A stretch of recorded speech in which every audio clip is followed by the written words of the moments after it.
la mouvance était déjà sûre d'inverser ces rapports de force dans ces... Un peu pour dire, on a beau tout rafler si l'on perd peut-être la 15e ou la 16e.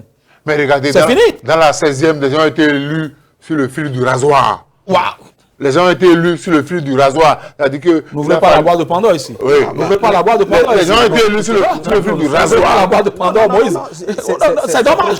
Les gens ont été élus sur le fil du rasoir. C'est-à-dire que on a... Ceux-là, ces députés qui nous suivent aujourd'hui... Quand on vous a sauvé, quand vous avez été élus...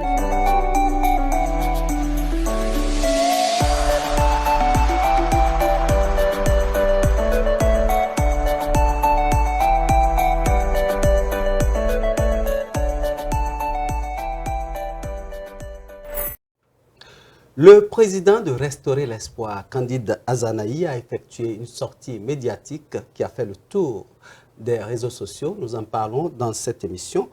Et puis les présidents d'institutions ont condamné à l'unanimité la tentative de coup d'État 2 mois après le procès. Nous allons également aborder ce sujet dans ce numéro. Interdiction répétée des manifestations du parti Les Démocrates. Ceci a également retenu l'attention et nous allons terminer par la création d'un cadre de concertation des anciens présidents de République et d'institutions. Mesdames et messieurs, c'est l'essentiel à retenir pour ce numéro de votre émission Free Speech. Avec moi en studio, Landry Ouetton. Landry, bonjour. Bonjour Valentin Dibocha, bonjour Alphonse Moïse Soudé, bonjour à tous ceux qui nous suivent. Nous sommes encore là pour décrypter l'actualité. Absolument, hein, à ma droite, hein, Moïse Soudé. Moïse, bonjour. Bonjour à vous Valentin, bonjour à Landry, bonjour à tous ceux qui prennent la peine de nous écouter et d'avoir leur opinion sur ce que nous pensons de ce qui se passe dans le pays. Et pour être plus complet, c'est Alphonse Moïse Soudé. Voilà. Alors, tout de suite, hein, je reste avec vous, Soudé. L'actualité cette semaine, c'est la sortie de Candide Azanaï. Mais ce que je retiens et qui a le plus marqué, c'est quand il dit que Talon n'a rien fait. Écoutez, parfois, on n'arrive pas à maîtriser Candide Azanaï. On ne sait pas de quel bois il se trouve. C'est vrai que le produit Patrice Talon nous a été vendu en 2015-2016 par le même Candide Azanaï qui a trouvé que c'était le meilleur candidat pour diriger le Bénin. Et quand vous suivez son émission, bon, lui, il n'a pas accepté le second mandat de Patrice Talon. C'est vrai, il sait de quoi il parle. Il a fait un certain nombre de comparaisons. Les opinions de Candide Azanaï, c'est Candide Azanaï. C'est vrai que au-delà de ce qu'il est, l'homme que personne ne comprend et qui nous fait venir un produit, qui nous vend le produit qui vend, nous trouve aujourd'hui que ce produit n'a rien fait. Non, je dis au-delà. Il sait de quoi il parle. Parce que quand vous suivez l'émission, il a fait un peu de l'histoire. Mais ce n'est pas ça qui intéresse les Béninois. Son émission intéresse peut-être les hommes politiques de la mouvance et de l'opposition. Mais je dis au-delà de tout, et je le répète, quand on regarde ce qui se passe autour de nous, on ne pourrait pas dire. Je ne serais pas aussi péremptoire que Candide Azanaï en disant que le chef de l'État n'a rien fait.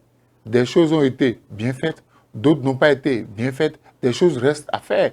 Il a fait ce qu'il pouvait faire, il ne peut pas aller au-delà. Donc, quand un président de la République vient, il fait ce qu'il a à faire, il s'en va, et quelqu'un d'autre vient pour continuer l'histoire. Donc, il a fait ce qu'il pouvait faire. Sauf que, dans ce qu'il a fait, je le dis souvent, certains ne sont pas d'accord, mais je dis, nous avons des infrastructures, nous avons beaucoup de choses, mais le coût de revient, personne ne nous dit combien ça va coûter, combien ça a coûté contribuer à Béninois, parce que quand vous avez réalisé des travaux, il faut nous donner le coût. Il y a à ce niveau-là, je suis d'accord avec Candide Azanaï, il y a une certaine opacité autour de la gestion des infrastructures. Qu'on nous dise au moins, vous savez, la différence entre le régime de Patrice Talon et celui de Yahi, on disait que Yahi faisait du folklore, mais au lancement des chantiers, nous avons la possibilité de connaître le coût du chantier, le délai de livraison du chantier, l'entreprise qui a gagné le marché. Mais aujourd'hui, bon, on ne peut pas le savoir. On a vu les infrastructures, mais nous ne pouvons pas dire avec exactitude les différents marchés inaugurés ont coûté combien. Les différents stades construits ont coûté combien. Les routes construites, reconstruites, nous ont coûté combien. C'est très important pour que le Béninois sache que si je dois prendre en considération ces infrastructures mises à ma disposition, je dois connaître ce que ça coûte. Si vous allez sur le chantier, en temps normal, vous devez avoir l'entreprise adjudicatrice, vous devez avoir des informations sur Qu'est-ce qui les empêche de nous le dire? Vous savez, le problème, c'est quoi? Quand vous achetez un jouet à votre enfant et vous lui montrez que ce jouet-là est très cher, il s'en occupe bien.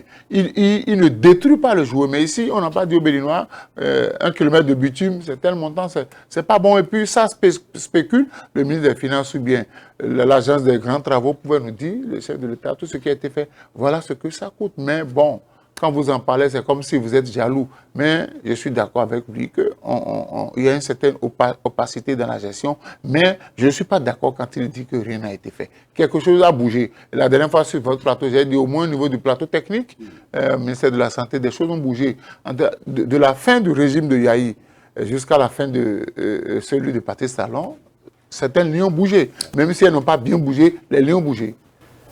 Landry Breton, est-ce qu'on peut dire aujourd'hui que lorsqu'on prend le bilan de Patrice Talon, tel que la fin candidat Zanaï, est-ce qu'on peut dire que rien n'a été fait? Alors qu'on sait quand même que dans le pays, il y a eu quand même des réformes courageuses qui ont été engagées et qui ont permis de bouger un peu la ligne. Vous devez déjà savoir quelle est ma réponse sur cette question. Je vais m'inscrire dans la même veine que Alphonse Moïse Soudé pour dire il ne faut pas jouer à l'esprit malin. Le personnage de candidat Zanaï a été toujours un personnage que moi j'ai pas toujours bien cerné. Je me dis c'est un mélange d'un peu de Amoussou Bruno, de Adrien Hongweji et de Mathieu Kérékou. C'est l'homme espiègle, c'est l'homme sachant savant, c'est celui-là qui a traversé les âges, comme lui-même l'a dit. À 17 ans, il est rentré en politique, il a tout vu, peut-être sous le soleil, et il peut nous raconter. Bon, donc je dis, son opinion, comme l'a dit Moïse Alphonse Soudé, son opinion reste son opinion. Ce n'est pas à nous d'en juger. Ceux à qui ces messages sont adressés, ils auront certainement les tribunes qu'il faut pour peut-être réagir. Mais nous, en tant que habitants ou citoyens de ce pays, on a vu des choses, je crois qu'il ne faudra pas être... il ne faut pas jouer à la démagogie, il ne faut pas moi, je n'oserais pas dire, et je l'ai toujours dit d'ailleurs, tout sous Yahi n'a pas été mauvais, et tout sous Talon n'a pas été mauvais non plus. Moïse Alphonse Soudé est rentré un peu plus de façon pragmatique dans des détails en donnant des exemples. Je n'en citerai pas moi, mais il faut oser dire que tout n'a pas été mauvais sous Talon. Et ce qui, moi, me dérange un peu dans la posture de celui-là qui reste quand même, quoi qu'on dise, reste quand même une icône de cette politique, de cette classe politique chez nous au Bénin. C'est la sortie, je ne sais pas quoi, cela rime, on a mis cela dans la moule de la... Est-ce que c'est une célébration ou dans la moule de 8 ans de la démission de candidat Zanaï, et celui-là qui quand même au départ a été le précurseur de cette idéologie de la rupture, et qui nous a, comme l'a dit Moïse Alphonse Soudé, nous a vendu ce produit-là en 2015. Et on se rappelle comme si c'était hier, mais qu'aujourd'hui, qu'on vienne peindre tout en noir. Vous pensez qu'il est comptable de la gestion de non, d'une façon ou d'une autre. Il ne peut pas se soustraire aussi facilement. On ne peut pas l'absoudre aussi facilement. Moi, je dis, il a peut-être le droit de dire ce qu'il a dit. Cela relève de ses, comment dirais-je, pas de ses attributs, mais c'est un droit, c'est un droit absolu pour lui de dire tout ce qu'il a dit. Mais je crois que en toute proportion, garder, il faut savoir raison garder, comme le dirait l'autre, et que cette façon de peindre tout en noir, pour moi, n'est pas forcément la solution. Et Alphonse Moïse Soudé l'a dit, est-ce que c'est de ça que nous avions besoin aujourd'hui? Qu'ils nous écrivent, et qu'il écrive plutôt un livre qui laisse là la postérité. Et moi, j'ai dire, il aurait été peut-être l'auteur de l'ouvrage, là, de convaincre. Parce que là, quand il le dit, quand il l'expose, c'est un bon parleur. Il aurait été gréé en d'autres circonstances. Et moi, je l'admire. Quand il parle, je l'admire bien. C'est quelqu'un que nous avons côtoyé en d'autres circonstances. Vous et moi, vous vous rappelez. Et donc, ce n'est pas un personnage nouveau pour nous autres. Mais il se bonifie au fil des ans. Mais dans le contenu, bon, je crois que il doit pouvoir régler un peu son argumentaire pour nous servir quelque chose dont le peuple a besoin. Parce qu'aujourd'hui, ce dont nous avons besoin, c'est manger à notre faim et pouvoir vivre en toute quiétude, dans une cohésion, dans la paix dans le pays. C'est de ça que nous avons besoin. Et 2026 vient à grands pas. Et donc, il faudra pouvoir maîtriser les paradigmes et qui nous amènent à ce niveau-là. Vous avez vu, les pluies ont commencé, les changements climatiques. On viendra nous dire encore que le tongolo de maïs est à 700. La mesure, oui, je le dis tongolo parce que beaucoup de gens comprennent ça. Est à 700 francs. Bon, qui n'ont qu'à chercher à comprendre ce que ça veut dire. À 700 francs, que le gari est à 600 francs, la mesure. Je crois qu'on ne va plus revivre ça. Et autant qu'ils sont tous acteurs politiques, décideurs de ce pays, lui y compris, parce qu'il a joué et continue de jouer une partition. Parce que le fait de sortir, de faire des sorties critiques de cette façon, c'est peut-être pour amener à ce que l'on puisse corriger ce qui ne va pas au sein de la gouvernance du président Patrice Talon. Oui, Soudé, ce serait peut-être ma dernière question sur ce sujet. Est-ce que le débat a évolué avec la sortie de candidat Azanaï? Non, le débat n'a pas évolué. Certains ont parlé les autres parlaient d'assises nationales, lui là parlait de dialogue national, c'est la même chose. C'est-à-dire qu'il est d'accord que les Béninois doivent s'asseoir. Les Béninois doivent s'asseoir et se parler, il faut se parler, mais il faut savoir raison garder en toutes choses. C'est vrai que c'est lui qui nous a proposé le produit. Si entre-temps même il se dit qu'il n'est pas comptable pour le deuxième mandat, bon, tant mieux, c'est lui qui nous a dit que c'était le meilleur. Les gens ont ramené cette vidéo-là pour dire, mais qu'est-ce qui se passe? Qu'est-ce qui se passe? Le candidat Azanaï a été ministre délégué, hein, il n'a pas été ministre de plein droit, il a été ministre délégué. Donc, de la Défense, quand il est parti, on n'a même pas parlé de passation de service parce que vous êtes ministre délégué. Donc, je crois qu'aujourd'hui, il est incompris, il est ondoyant, et puis on ne sait pas dans quelle catégorie il faut classer candidat. Tantôt, il se dit qu'il est de la résistance, il tape sur l'opposition, tantôt, il tape sur la mouvance, on dit en réalité, ce monsieur-là, qu'est-ce qu'il veut?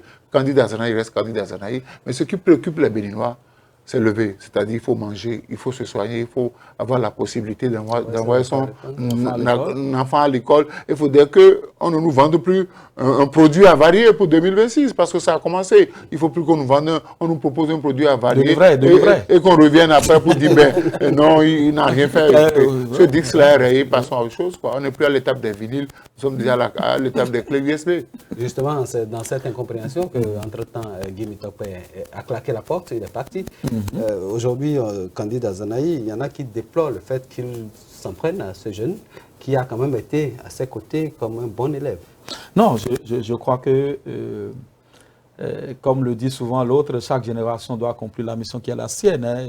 Et donc, Guy Mitokpe, aujourd'hui secrétaire national à la communication du Parti Les Démocrates, a peut-être compris qu'il fallait partir. Quelle a été la forme, quel a été le deal avant qu'ils ne partent, sur quoi ils se sont entendus lorsqu'ils ont commencé leur aventure. On constate que la séparation a été douloureuse. La séparation a été douloureuse, c'est ce qu'on nous a dit. Le fils a essayé quand même de voir le père en toute courtoisie pour lui dire, papa, bon, ta vision n'est plus la même. Mais lorsque vous avez atteint ce niveau, le niveau auquel a été ou est aujourd'hui candidat Azanaï, et que vous avez besoin d'un lieutenant fort, comme ce jeune homme qui, quand même, vous vous souvenez de son seul passage à l'Assemblée nationale, comment il a fait bouger les lits au niveau de cette Assemblée nationale, et que nous lui souhaitons de revenir, forcément, parce que c'est de cette graine-là dont nous avons besoin. Et lorsque vous devez vous séparer d'un lieutenant comme ça, ça n'est pas souvent facile. Vous avez un enfant qui est prêt à tout pour vous, qui est serviable, qui est poli, et qui est brillant. Et donc, le jour même, il gagne une bourse, il obtient une bourse pour partir. C'est avec le cœur serré, malgré que ce soit pour son avenir, pour qu'il puisse revenir peut-être. En tout cas que là, je ne sais pas si ça va être possible que Guy Mitokpe revienne au parti, restaurer l'espoir. En politique, comme le dirait l'autre, en politique, il n'y a rien à l'infini. Hein, il n'y a pas de limite en politique. Hein. On a vu des gens qui sont partis, qui sont revenus dans des partis politiques. D'une façon ou d'une autre, est-ce que c'est de ça que Guy Mitokpe a besoin aujourd'hui? Non, je crois que c'est un peu ça. Et donc, que le président de Restaurer l'Espoir, candidat Azanaï, s'en prenne en griffe à son fils Guy Mitokpe, je crois que, bon, jusque-là, il ne lui a pas encore fait quelque chose d'aussi extraordinaire, aussi sévère pour qu'on puisse dit qu'il a été sadique. Ça, c'est un problème entre fils et père. Et certainement qu'ils se voient toujours, parce que ce n'est pas la guerre entre eux d'une façon ou d'une autre. Et si candidat Azanaï se réclame aujourd'hui être de l'opposition, c'est sûr qu'il doit se retrouver dans ce creuset-là. Bon, de quelle opposition parlant de candidat Azanaï, on l'a vu récemment chez Boni Yayi, il y a déjà quelques jours. Et là, Boni Yayi qui essaie, n'est-ce pas, de mobiliser de part et d'autre. D'abord, ça a commencé par Adrien Oumbedi, on l'a dit ici. Et après Adrien Oumbedi, on a vu Boni Yayi.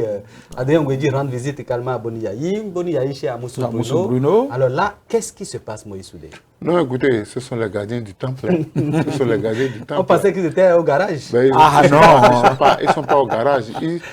Tous ces allers-retours, tous ces va-et-vient entrent dans la ligne droite de 2026. Parce qu'il y a un problème. Il faut que l'on puisse trouver le président à même de continuer les œuvres de Patrice Talon. L'on puisse trouver un président à même de restaurer la démocratie béninoise. Parce que quand vous écoutez les uns les autres, au niveau des libertés, il y a certaines libertés qui ont été mises sous veilleuse. Donc, les présidents se concèdent pour que la démocratie béninoise soit sauvegardée. Parce que quand vous regardez ces différents présidents d'institutions, forcément, ils ne sont pas tous de la même, qu'on appelle, de la même religion politique. Hein.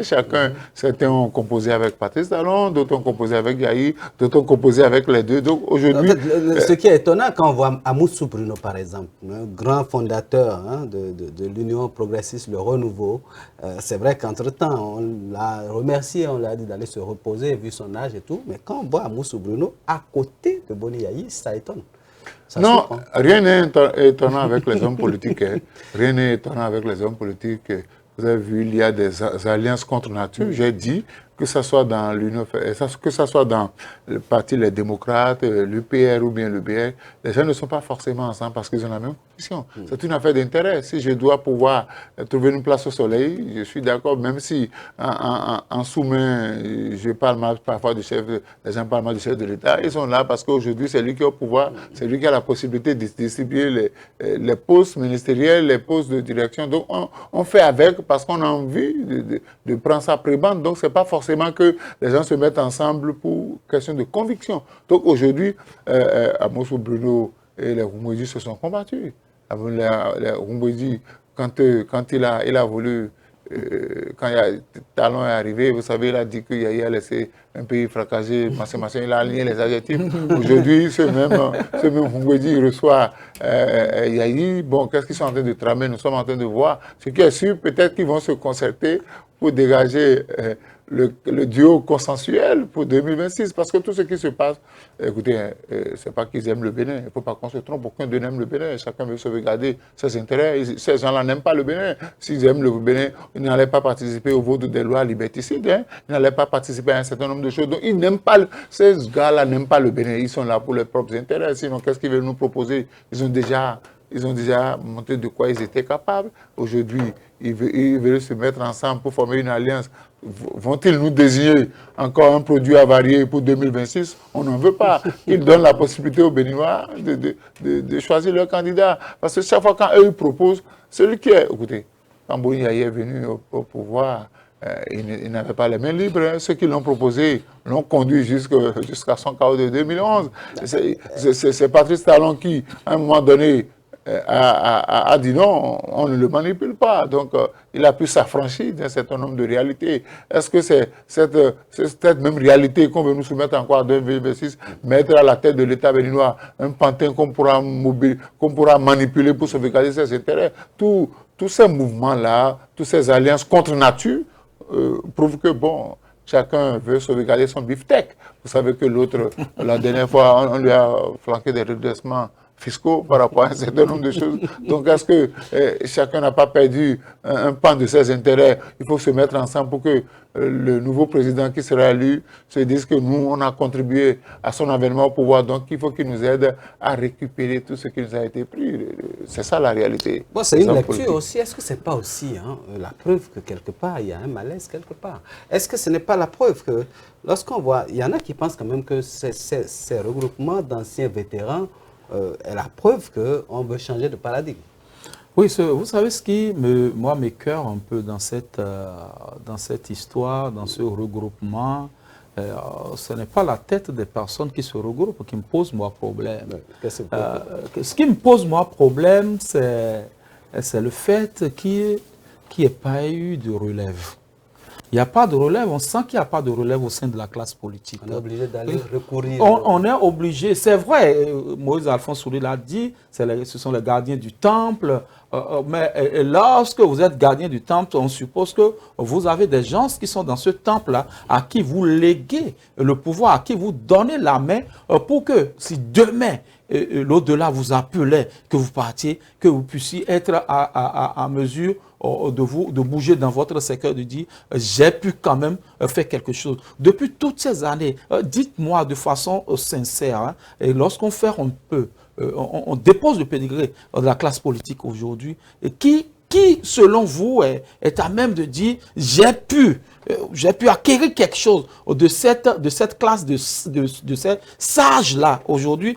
Moi, je n'en vois pas réellement. C'est pour ça qu'on est obligé, et où on se sent obligé d'accepter ce que l'on nous propose, même si c'est de l'ivraie, même si c'est un pantin, même si c'est quelqu'un qu'on peut manipuler, on se sent obligé. Lorsque vous avez des partis politiques qui ont une certaine dynamique, je reviens toujours sur cela, c'est qu'on prépare des leaders pour demain. Les partis politiques qu'on a aujourd'hui n'ont pas cette dynamique. Non, il n'y a pas de dynamique au sein de ces partis politiques.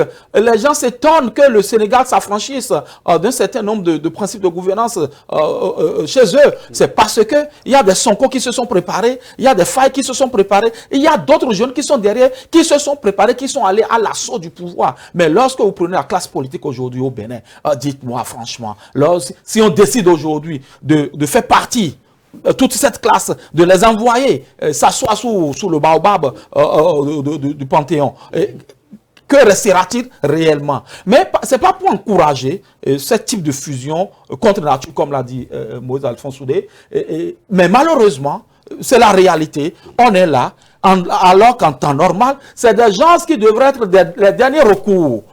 Des gens vers qui on peut aller pour dire « Ah, il y a tel parti de la République qui brûle, on voudrait quand même que vous nous aidiez à pouvoir éteindre ce feu. » Mais malheureusement, c'est eux qui sont encore sous les feux de la rampe. C'est eux qui doivent encore s'organiser. Des alliances contre nature, on en voit. Qu'aujourd'hui, candidat Zanaï Aïché Boni Yahi, je dis, il faut vivre longtemps pour voir une chose de son contraire. Lorsque, voilà, plusieurs fois. Voilà. Et donc, moi, je dis, d'une façon ou d'une autre, je crois que le verre est dans le fruit. On doit pouvoir s'asseoir. Moi, je ne parle pas d'assises nationales, je ne parle pas de dialogue national, mais je parle d'un principe qui doit pouvoir, comment dirais-je, fouetter un peu ces partis que nous créons. On a dit, nous étions plusieurs partis politiques, il faut venir maintenant au système partisan, au regroupement de grands ensembles, machin, pour qu'on puisse avoir des débats sérieux, une dynamique vraie pour sortir ce qu'il y a de bien pour la République sur le plan politique. Mais on constate qu'après l'implémentation de ce système partisan, il y a trop d'écueils. Il faudrait qu'on s'asseye, comme le disait asseyons-nous, discutons et disons-nous sérieusement ce qui ne va pas au sein de ces partis politiques. Sinon, on ne devrait pas être aujourd'hui en train de faire un gros débat autour de ce regroupement. Qu'un président comme Amoussou Bruno, Aïché, le président Soglo, ça devrait passer comme une chose ordinaire. Mais aujourd'hui, on en fait un débat parce que les jeunes, ceux qui doivent prendre le pouvoir, ceux qui doivent aller et prendre le pouvoir, exercer le pouvoir, sont tous restés. Comme l'a dit candidat Zanaï, aucun d'eux n'est prêt à lever le petit doigt pour quoi que ce soit, sinon, suivez mon regard. Moïse Soudé, on ne va pas se lasser de le dire. Est-ce que la réforme du système partisan n'aurait pas voulu quand même que les partis politiques désignent ceux qui vont les représenter au niveau, n'est-ce pas, des élections présidentielles? Il faudrait d'abord qu'au sein des partis politiques, que l'on promeuve la démocratie. Moi, je le dis, je le répète. Hein. Ah, vous pensez que tel que... Non, vous savez, que les jeunes m'en excusent, les jeunes qui sont dans les partis politiques se contentent du peu. On les a trouvé juste un pot de responsabilité où ils sont à quelques 500 millions, 500 000 francs, et puis ils ne militent plus. Je dis aujourd'hui, tous les partis politiques, que ce soit de la mouvance ou de l'opposition, les autres doivent se battre pour qu'on aille à la phase des primaires. C'est très important. Mais dans quel système? actuellement dans ce qui se passe, dans laquelle primaire peuvent... C'est honteux. Voilà. C'est honteux. Malheureusement. Nous sommes déjà début avril. Bon, on est La présidentielle, à 8 mois des élections. La présidentielle, c'est en janvier. Écoutez, on ne peut même pas monter du doigt pour dire Tantampillon du parti Y sera candidat. Dans quel pays on est? Candidat Azanaï a repris vos propos. Quelqu'un tente? Mais oui, je dis, c'est ça la réalité. Parce qu'aujourd'hui... Mais là, c'est un échec du système. Aujourd'hui, déjà, on devait voir les gens sur le terrain en train de dire aux populations, parce que les projets de société, même si les Béninois ne les lisent pas, les projets de société se vendent aux populations. Je n'ai pas vu dans le parti Les Démocrates, ils parlent tout le temps de reddition de comptes, sans jamais parler d'un programme de société, tout le temps c'est un autre problème, ça, de reddition de comptes. Reddition de comptes, c'est un projet de société. Mais qu'est-ce qui empêche les partis de le faire? Mais c'est ça, c'est parce qu'il y a à l'interne, on ne promeut pas la démocratie. On ne permet pas aux envies, aux ambitions de s'exprimer. Parce que déjà aujourd'hui, on devait être en train de parler, si vous voulez faire partie Patrice Talon, il faut une alternative crédible. Absolument. On ne voit pas ça. Même dans la mouvance, personne ne lève son doigt pour dire, moi je suis le candidat, on attend. Donc ça pose le problème. Ça pose le problème de la démocratie au sein des partis politiques. Et je suis convaincu qu'au niveau de l'UPR, il y a beaucoup de personnes qui ont envie d'être candidats. Je suis convaincu qu'au niveau du Bloc républicain, il y a beaucoup de personnes qui ont envie d'être candidats. Je suis convaincu que dans le parti Les Démocrates, il y a beaucoup de personnes qui ont envie d'être candidats. Mais malheureusement, qu'est-ce qui fait aujourd'hui qu'on a tué ces ambitions-là? C'est dangereux parce que si, à quelques mois, est-ce que c'est en novembre qu'on va connaître les différents duos pour qu'ils commencent par faire le tour du Bénin? Mais la réalité, c'est qu'il faut que les gens au sein des partis politiques déjà proposent leur projet de société. Si lundi est dans le parti X, il a son projet de société. J'ai le mien, on donne la possibilité... On est tous du même parti. Il faut qu'on donne, voilà. Parce que ne pas donner la possibilité aux membres des partis politiques de s'exprimer sur le choix du candidat qui va porter le flambeau de leur parti. Moi, ça me met mal à l'aise. Je dis, mais qu'est-ce qu'ils sont allés alors chercher dans les partis politiques? Est-ce qu'on va seulement dans les partis politiques pour juste occuper les postes de responsabilité? Ils doivent s'intéresser à la confection des listes. Aujourd'hui, on dit de version générale. Il faut parler de législative. Il faut parler de communal. Il faut déjà commencer par confectionner les listes pour voir qui sont ceux qui sont. Ce n'est pas question il a l'argent, mais sur le terrain, qui est représentatif. C'est ça la réalité. Un leader. Il faut le leader, mais aujourd'hui, bon, on attend que la liste sorte d'un panier magique. On dit, voilà la liste que le bureau politique national impose. Et toi, Tantampillon, tu donnes, qu'on appelle, ton parrainage, ou bien on efface ton nom sur la liste des législatives. Toi, maire, tu donnes ton parrainage, sinon on efface ton nom de la liste des municipales. C'est de la pagaille. C'est de la pagaille, on doit pouvoir donner la possibilité. Parce qu'il y a des gens qui sont dans les partis politiques, ils sont des suiveurs. C'est-à-dire qu'ils ne mettent aucune opinion. Ils sont là. Ils vont à gauche. Mais quand le débat... On ne peut pas dire ce que l'autre a dit. Parce que j'ai dit, oui, depuis cet temps, on n'entend plus rien, plus aucun parti politique. Il y a les députés silence de cathédrale. Les députés, il y a des députés qui étaient... Voilà, les 109 députés... Ils disent rien en fait. Ils ont disparu. À part l'honorable Oden qui est sorti pour parler de la loi sur les chefs d'État, plus aucun député ne parle, on ne dit plus rien, plus aucun... Le code, il faut réviser le code. La discipline de groupe. Quelle discipline de discipline de Oui, non, mais difficilement vous trouvez un député pour parler. Ça, c'est déjà trop. Je vous l'ai dit en offre. Mais ce qui va se passer, nous aurons des duos à la manière de 2011. On aura des duos à la manière de 2011, 2016, 2021, on va trouver des gens qui disent Valentin, Alphonse, bon, vous considérez le duo, allez, prenez ça, on vous donne les godios, on vous donne le parrainage, et bon, pourvu que celui que on va fabriquer des duos pour permettre aux duos choisis par... Ah mais il y a des duos qui ont rêvé, hein? Non, on ne peut pas rêver, ils savent que, vous avez vu les pourcentages, hein? En politique, il y a les uns, les autres, il y a les etc. Oui. Donc, quand il y a ceux qui servent de décor. Donc, ceux qui servent de décor, pour qu'on montre à la face de la communauté internationale qu'il y a eu plusieurs courants politiques qui sont allés compétir et c'est le meilleur qui a gagné. Non, il faut que les partis politiques... Parce que si on ne fait pas les primaires, au sein des partis politiques, le système partisan, pour moi, a échoué. Mais à cet avis, est-ce que ce n'est pas candidat Azanaï qui a raison, qui dit que si quelqu'un est un garçon, qu'il lève la main? Non, moi, je l'ai dit avant lui. Alors, nous, on l'a dit. Valentin, vous avez, quand on a dit ça, les gens ont pensé que... J'ai dit, je ne suis pas... On était des oiseaux de mauvaise augure. Le système partisan, c'est ça la tel réalité. que piloté... Les ambitions doivent s'exprimer. Et chaque parti politique, en son sein, vous savez, ils se connaissent, ils savent qui est compétent, qui est incompétent. Mais quand on voit ce qui est arrivé à Sam Dambi, est-ce qu'on peut avoir le courage de lever le petit doigt? Sam Dambi ne nous a pas dit officiellement qu'il est candidat à quelque chose. Non, mais justement, c'est à partir des écrits.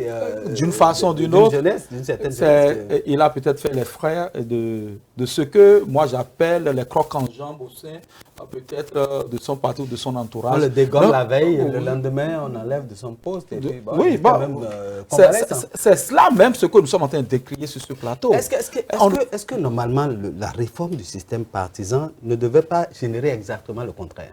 Normalement, c'est ça le contraire. Maintenant, on l'a toujours dit, nous avions implémenté ce système-là pour des élections. 2 ou 3 élections déjà, je crois.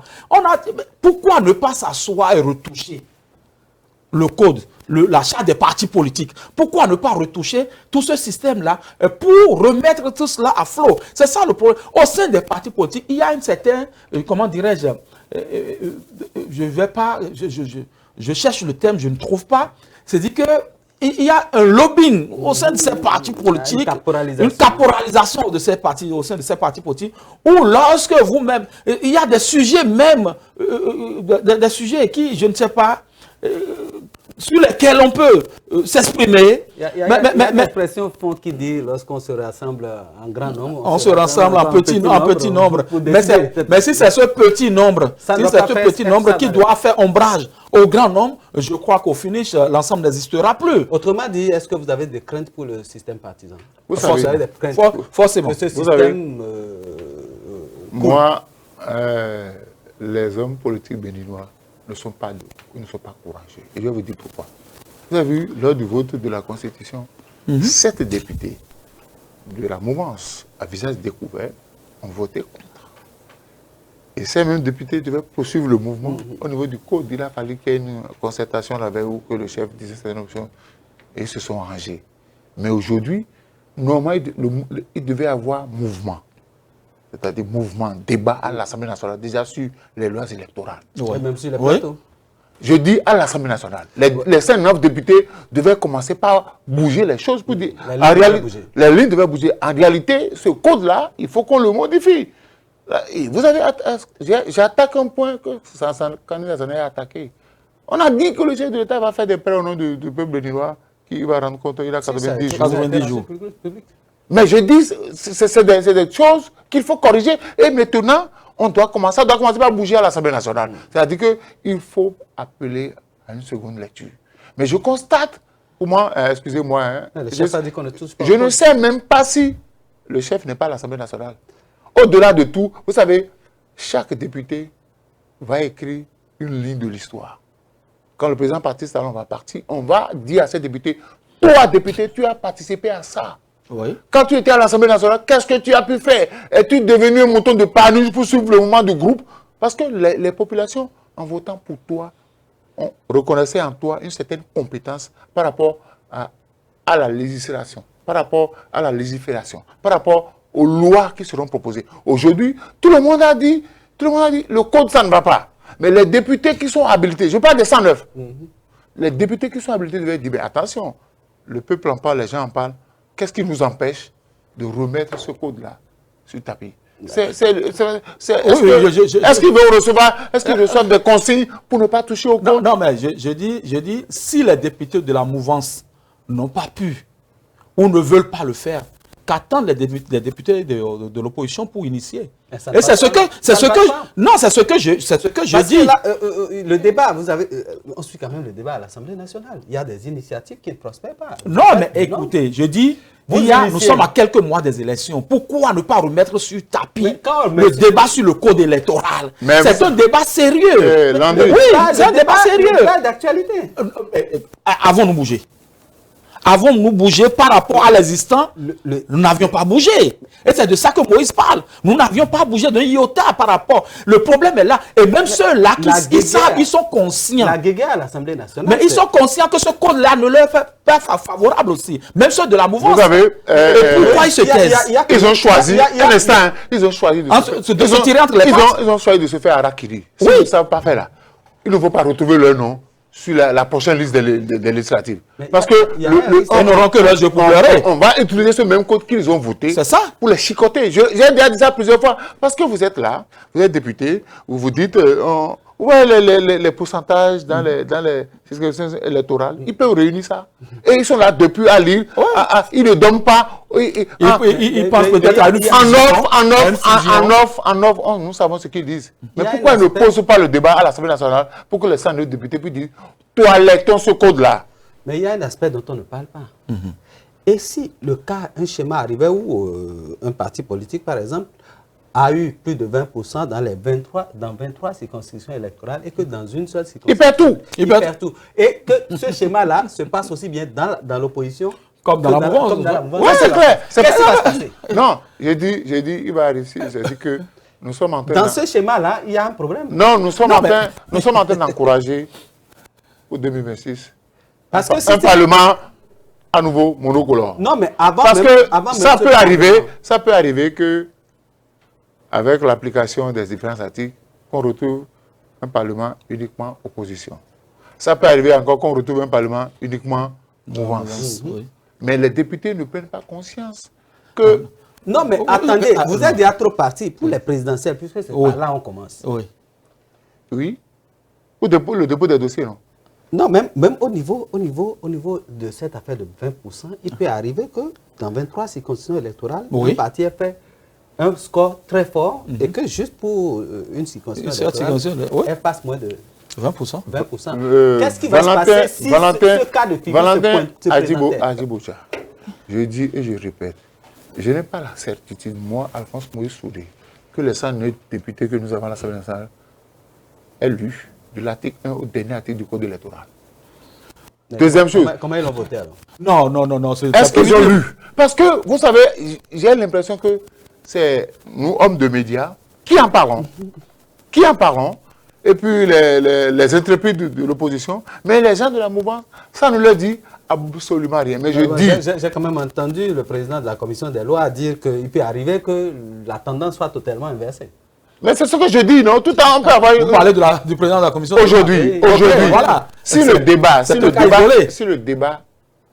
ne bouge pas le débat, on sera en train de traîner et on sera à 6 mois des élections, on ne pourra plus toucher aux lois électorales. On aura notre plateau pour discuter. Parce que si on applique le code, c'est-à-dire qu'à la fin, on va constater qu'aucun député n'a été élu.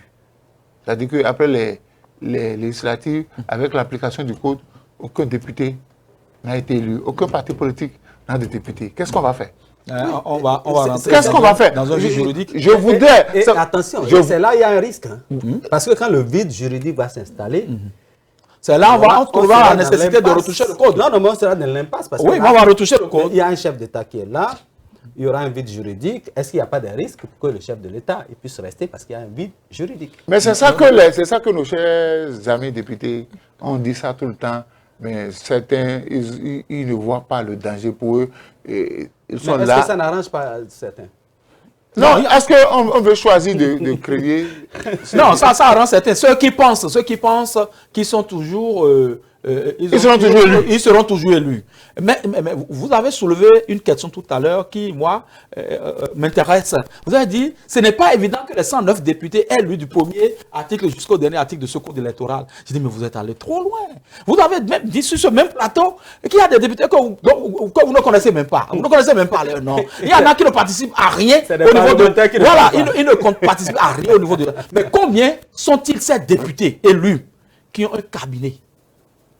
je ne sais pas, un petit cabinet, une petite structure qui puisse, lorsque vous n'avez pas le temps de lire, prenez au moins, engagez au moins des gens qui vont vous faire le travail, qui vont vous faire le rapport pour que vous soyez imprégnés de ce qui est bien pour vous-même d'abord et pour la société. Mais ils sont là seulement, c'est pour aller en mission, c'est pour prendre les primes de plénière et puis après, c'est pour bomber le torse, rouler dans les carrosses pour montrer qu'ils sont. Je crois que c'est ça le réel débat politique dans notre pays. On ne peut plus continuer à envoyer des gens qui vivent au frais de la princesse. Nous, alors que le devoir que vous avez, ce pourquoi nous vous avons envoyé là-bas, c'est d'aller nous tailler les tests, c'est de les légiférer afin que la République se porte mieux. On dit ça, ce n'est pas bon. Mais personne pas mieux n'a le courage de dire, allons-y, discutons de cette histoire-là. Et on attend. Et c'est à la fin qu'on va se rendre à l'évidence qu'au fait, on est tous dans la garde. Mais nous avions soulevé la question déjà. Si l'histoire retiendra que nous avions une fois rappelé qu'il faut le faire, nous ne serons pas dans la garde. On sera sur le même plateau pour faire l'analyse. Je voudrais demander à tous les députés 109 là d'aller lire l'article 40. La chicote qui va qu'on va utiliser pour les punir, c'est dans l'article 40. Allez lire ça à ces députés. Mais le danger, c'est l'impasse dans laquelle on risque de se retrouver. Oui, mais l'impasse dans laquelle on va se retrouver. Qui aurait éventuellement causé cela? Des partis politiques ont pu ratisser l'âge dans peut-être 22 circonscriptions électorales et que dans 2 circonscriptions. Mais ils vont tout perdre. C'est plausible. C'est plausible. Pour les uns et pour les autres. Ah oui, c'est plausible. C'est valable dans les deux camps. Et donc, par conséquent, les députés, vous savez, moi, dans certains pays, quand le chef de l'État au pouvoir vers la fin de son mandat, mais les députés ne pensent plus à lui, ils pensent à leur réélection. Oui. Mais je ne suis pas en train de voir les députés béninois, les 109 là, penser à leur réélection. Parce que les boulots d'étranglement qui se trouvent dans ce texte-là, ça veut dire que ce ne sont pas des députés qui sont autonomes vis-à-vis de leur parti politique. Ils attendent de recevoir des consignes fermes de leurs mentors. C'est grave pour eux. J'ai dit à un député, mais ce que vous faites là, vous n'allez pas Ils sont en train de signer le arrêt de mort. Vous n'allez pas revenir parce que le chef de l'État, il est capable de mettre rien que des chutes. Il balaye toute la vieille classe politique. Oui, pourquoi pas. Il balaye toutes les balais. Il va renouveler, on va renouveler le Parlement à 100%. Tout le monde va partir. Et on va trouver des jeunes capables de... 10%. Non, il faut renouveler ça à 100%. Pourquoi pas à 100%? Parce que pour montrer aux gens que dans un Parlement, on est là pour les lois. On n'est pas là pour les lois liberticides. Et quand une loi pose problème. Parce que si on n'avait pas éprouvé ces lois-là, moi, je n'allais pas émettre des commentaires. Nous avons éprouvé ces lois. Nous avons constaté que tout le monde est conscient qu'il y a des anicroches. Il faut les corriger. Mais aujourd'hui, c'est l'omerta. Pourquoi l'omerta? C'est la loi du silence. Pourquoi l'omerta? Et le Parlement, ça ne bouge plus. C'est quand vous êtes curieux que vous allez sur le site de l'Assemblée nationale que vous constatez que... Quand même, l'Assemblée nationale, actuellement, il y a des députés qui sont à Paris pour voir un peu comment la loi des finances fonctionne. N'ouvrez pas. Moi, ce que vous avez soulevé tout à l'heure comme préoccupation majeure, impasse, j'ai dit, lorsqu'on se réfère seulement aux résultats des élections, des dernières élections législatives de 2023, on a vu un peu quels ont été les scores du Parti des démocrates, par exemple, dans la 15e, la 16e circonscription électorale. L'opposition la mouvance était déjà sûre d'inverser ces rapports de force dans ces partis. Un peu pour dire, on a beau tout rafler si l'on perd peut-être la 15e ou la 16e. Mais regardez, dans la 16e, les gens ont été élus sur le fil du rasoir. Waouh! Les gens ont été élus sur le fil du rasoir. C'est-à-dire que... N'ouvrez pas la boîte de Pandore ici. Oui. N'ouvrez pas la boîte de Pandore ici. Les gens ont été élus sur le fil du rasoir. N'ouvrez pas la boîte de Pandore, Moïse. C'est dommage. Les gens ont été élus sur le fil du rasoir. C'est-à-dire qu'on a... Ceux-là, ces députés qui nous suivent aujourd'hui... Quand on vous a sauvé, quand vous avez été élu sur le fil du rasoir, et qu'il y a une loi comme ça qui compromet votre réélection, vous devez réfléchir pour dire, les amis, asseyons-nous. C'est nous qui sommes à l'Assemblée nationale aujourd'hui. Nous devons tous penser à notre réélection. Est-ce que cette loi-là, ce code-là, nous permet de revenir? Magouya porte un pantalon, c'est qu'il a trouvé Est-ce que ce code-là permet à notre parti politique de reconduire le même nombre de députés? Si on ne peut pas mener ce débat-là au sein d'un parti politique, si ces députés-là ne peuvent pas se retrouver pour dire, attention les gars, le président Patrice Talon est en train de partir. Nous avons notre avenir politique encore. Est-ce bien ils décident de faire harakiri et tous? Non, Tant mieux, nous on n'est pas députés, mais nous on a quand même tout le temps, on en parle des personnes. On parle, beaucoup de personnes en parlent au sein de certains partis politiques. Le débat est conscient, mais comme c'est, vous levez la tête, on vous la coupe, les gens se taisent. La tête? Mais écoutez, Non, mais... Est-ce que vous pensez que dans ces partis politiques-là, il n'y a pas de tête fêlée pour pouvoir dire ces choses-là? je n'ai pas dit qu'il n'y a pas de tête fêlée. Il y a des têtes bien faites même. Alors, Mais qui n'osent pas poser le débat. pourquoi? Pourquoi ils vont poser le débat? Est-ce qu'on leur donne l'opportunité de dire? La dernière fois, j'ai dit... Vous avez été membre d'un parti Écoutez, politique. écoutez, j'ai dit... Comment si- vous savez que... Très bien. On discute avec eux. Très bien. Vous Ceux savez, qui sont membres la de dernière ces partis fois, politiques. Maître Adé Mbouji a parlé. Et qu'est-ce que j'ai dit? J'ai dit, s'il avait l'opportunité de poser ce problème au sein du parti politique Il ne serait pas venu à la place publique. pour dire ce qu'il a remarqué là, ça veut dire que dans les partis politiques, de l'opposition comme de la mouvance, il n'y a pas de cette creuset-là où il faut discuter avenir pays. Il faut discuter développement pays. Mais les gens ne que pensent vous n'êtes qu'à pas trop eux. sévère? On n'est pas sévère. Depuis Parce qu'on vient à peine de commencer par expérimenter le système. Il reste Le combien, quel système? il reste combien de mois exactement pour la présidentielle de 2026? Nous sommes à 8 mois. 8 mois. Si on ne fait pas vite, il nous reste 2 mois pour être...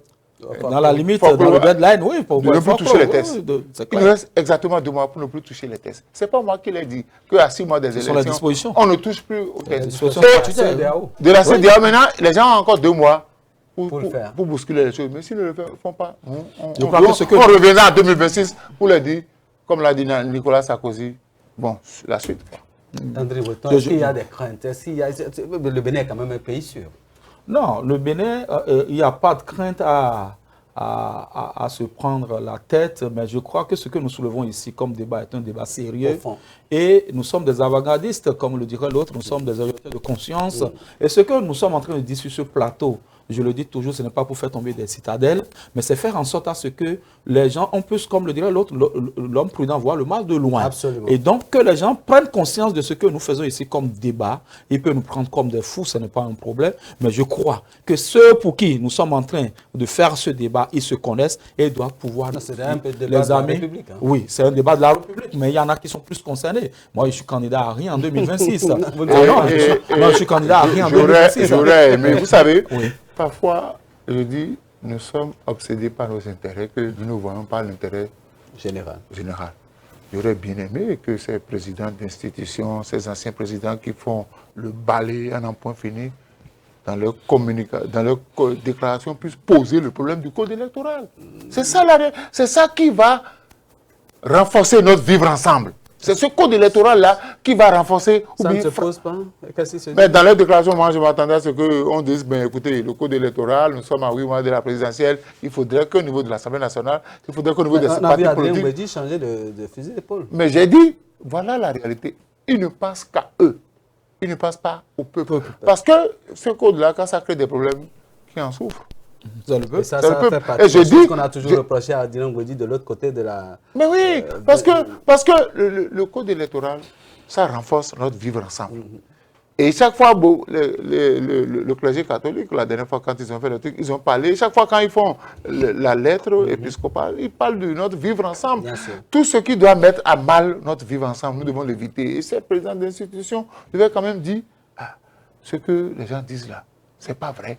Il faut que nous faisions du lobby pour qu'au niveau de l'Assemblée nationale, qu'on relise ce texte-là, qu'on prenne en considération les propositions des uns et des autres. Moi, j'ai vu le travail fait par le clergé catholique au cours d'un séminaire. Bien Ils sûr, ont, le dernier qu'ils ont eu à faire. ils ont fait le résumé sur Sur une une plaquette. plaquette, Ils oui. ont appelé des spécialistes de droit pour décortiquer le code. Absolument. Mais il faut que les députés lisent la plaquette pour dire, mais ce que les gens disent là, ce n'est pas des prêtres qui sont venus faire des communications, mais c'est des spécialistes Absolument. de droit constitutionnel C'est qui un ont dit. parterre de- Voilà. de sachants. Et donc, il faut qu'on tienne compte de ça. Tout ça, c'est la République parce qu'on est préoccupé par notre vivre ensemble. Que devons-nous faire pour renforcer le vivre ensemble? Et je dis, messieurs les députés, mesdames les députés, nous sommes à 8 mois de la présidentielle. Si vous ne vous dépêchez pas, dans 2 mois, vous ne pourrez plus toucher au loi électoral. Et là, vous n'aurez que vos yeux pour pleurer. Alors, on n'aurait pas souhaité qu'on ait que nos yeux pour pleurer parce que ce n'est pas que les Ah députés non, qui vont en t'as pas souffrir. tes yeux C'est pour le pleurer, pays- hein. Leurs C'est yeux, le pays hein. tout entier qui va en souffrir si éventuellement il y a des choses à faire maintenant qu'on ne fait pas, je pense que c'est le pays tout entier qui va en pâtir. Et ça, on ne le veut pas pour notre pays. Alors, très rapidement, hein, on reste toujours dans cette veine-là. On a programmé la semaine passée. Cette semaine, ça revient. L'une des prérogatives des partis politiques, c'est l'expression, l'échange avec la base, l'interaction avec la base. Alors, les députés LD, depuis un certain temps, ont commencé par dénoncer quelque chose, c'est qu'il y a des commissaires de police qui les empêchent, ou des maires qui les empêchent d'avoir des regroupements. Le tout dernier, c'était à Glazoué. Moïse Soudé, qu'est-ce que cela vous inspire? Vous savez, ça m'a fait penser à mon cher ami professeur Joël Aïbo. Ça m'a fait penser à ce que le professeur Joël Aïbo a vécu. Je l'ai suivi et chaque fois quand il avait un blocage sur le terrain, j'ai dit, mais le professeur dit oui, on m'empêche de faire ma réunion.